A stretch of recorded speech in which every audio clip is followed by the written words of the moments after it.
के गुंडई को और गुंडों को कि सावधान हो जाओ, इस उत्तराखंड की जनता जाग चुकी है।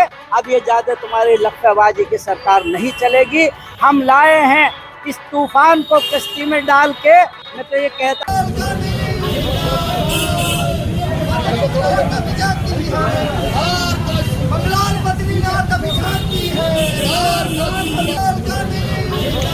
उत्तराखंड में कांग्रेस ने जीत का बिगुल बजाते हुए विजय रथ पर सवार होकर मंगलौर और बद्रीनाथ विधानसभा सीटों पर उपचुनाव में दोनों ही सीटों पर कांग्रेस ने जीत दर्ज की है। उत्तराखंड में कांग्रेस को विधानसभा चुनाव और लोकसभा चुनाव की हार के बाद डूबती हुई नाव के रूप में देखा जा रहा था। उत्तराखंड कांग्रेस कमेटी के प्रदेश अध्यक्ष करण मेहरा ने दोनों विधानसभा की उपचुनाव की सीटों को जिताकर कांग्रेस को विजय रथ पर बिठाया है। जल्दी होने वाले निकाय चुनाव में इसका क्या असर होगा, यह तो चुनाव परिणाम के बाद ही पता लग पाएगा।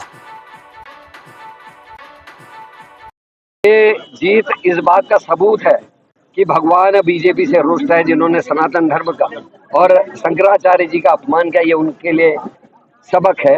भगवान राम ने अयोध्या में हराया, अब भगवान बद्रीनाथ ने हराया है। आने वाले समय में केदार बाबा से भी एक संदेश जाएगा और बीजेपी को मुखी करने। वैसे हम पहले जीत गए थे जब बीजेपी ने अपने कैडर को, अपनी विचारधारा के लोगों को टिकट नहीं दिया।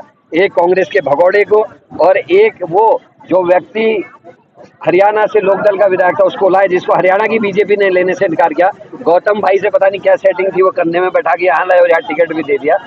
आज उत्तराखंड की जनता ने साबित कर दिया कि पैसे से या धमकी देने वाले लोगों को नहीं जिताती है, वो जिताती है आइडियोलॉजी वाले लोगों को, और जो सही लोगों को जिताती है। मैं मंगलौर के लोगों को सैल्यूट करता हूँ। उसी के साथ बद्रीनाथ के महानगर काशीपुर में भी कांग्रेस कार्यकर्ताओं ने जीत का जश्न मिठाई बांटकर मनाया। महानगर काशीपुर अध्यक्ष मुशर्रफ हुसैन ने भाजपा सरकार को ललकारते हुए कहा, हम लाए हैं तूफान से कश्ती निकालकर। अब उत्तराखंड में कांग्रेस का विजय बिगुल बज चुका है।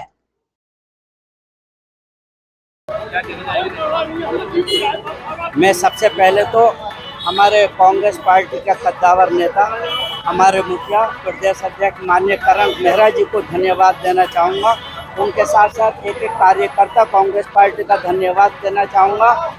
और करण मेहरा जी के नेतृत्व में जिस तरह से उत्तराखंड की दोनों विधानसभा उपचुनाव, दोनों मंगलौर उपचुनाव और केदारनाथ बद्रीनाथ उपचुनाव, ये आपने देखा किस तरह से यहाँ पर गुंडागर्दी का सामना हम लोगों ने किया है।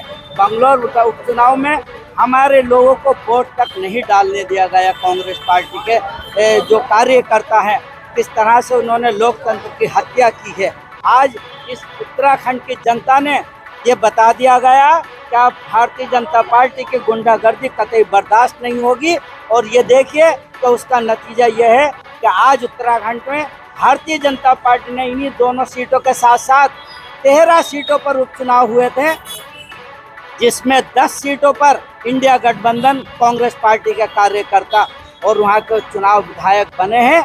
और हमने ये पैगाम दे दिया है इस भारतीय जनता पार्टी के गुंडई को और गुंडों को कि सावधान हो जाओ, इस उत्तराखंड की जनता जाग चुकी है। अब ये ज्यादा तुम्हारी लफाबाजी की सरकार नहीं चलेगी। हम लाए हैं इस तूफान को कश्ती में डाल के। मैं तो ये कहता हूँ कि ये तूफान जो आया है, यह तूफान नहीं, एक जन सैलाब है और ये जनता का जन सैलाब है।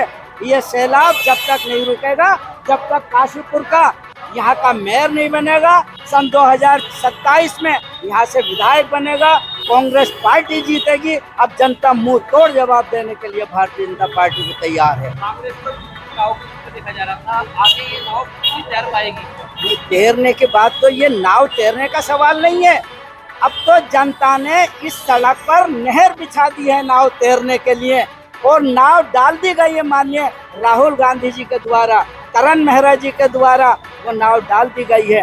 अब तो उस जनता को हमने उस नाव पे बिठाना है और वोट डालना है। ये लोकतंत्र होगा, ये कौमी एकता होगी, ये हिंदू मुस्लिम सिख ईसाई आपस में भाई भाई का एक पैगाम होगा जो कांग्रेस पार्टी देती है। हमेशा कांग्रेस पार्टी ने दिलों को जोड़ने का काम किया है, भारतीय जनता पार्टी ने दिलों को तोड़ने का काम किया है, हिंदू मुसलमान को लड़ाने का काम किया है। अब ना हिंदू लड़ेगा, ना मुसलमान लड़ेगा, ना पर्वतीय लड़ेगा, ना दलित लड़ेगा। अब कौमी एकता जिंदाबाद।